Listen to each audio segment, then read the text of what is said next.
Klar. Du er tilbage på Silkeborg Stadion med Tobias. Hvordan er det? Jamen, det er en dejlig fornemmelse. Og den er ikke blevet mindre dejlig her efter kampen. Nej. Så det er helt sikkert.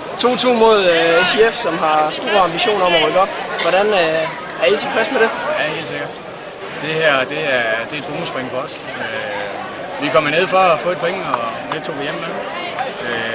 Så altså, på forhånd vi ikke have solgt på en krydser, men så kom med, det er fuldt betjent, og de har mange chancer, men vi har lige så mange chancer, så det synes jeg, det er ganske godt. Hvordan oplever du kampen ned fra målen af? I kommer med 2-0. Hvad sker der? Hvad får I at vide i pausen? Jamen, vi får egentlig ikke så meget at vide. Altså, vores udgangspunkt til pausen, det var som sagt, det var en bonuskamp her for os. Altså, der var ikke nogen, der hang med hovederne. Altså, vi får jo en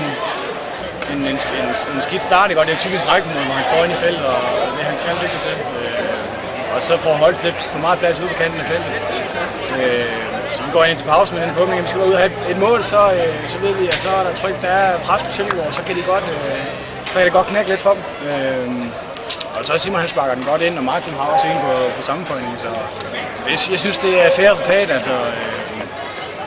men vi kan nok bruge det mere til det. Hvad nu? Går I efter en topplacering i første division, eller hvordan?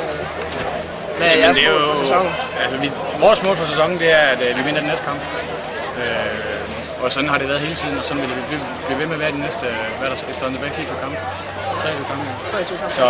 Så det er næste kamp, vi kigger på, og så lader vi omgivelsen kigge på placeringen. Der er ikke noget, der afgjort før, der er spillet 30 kampe. Tak skal du have.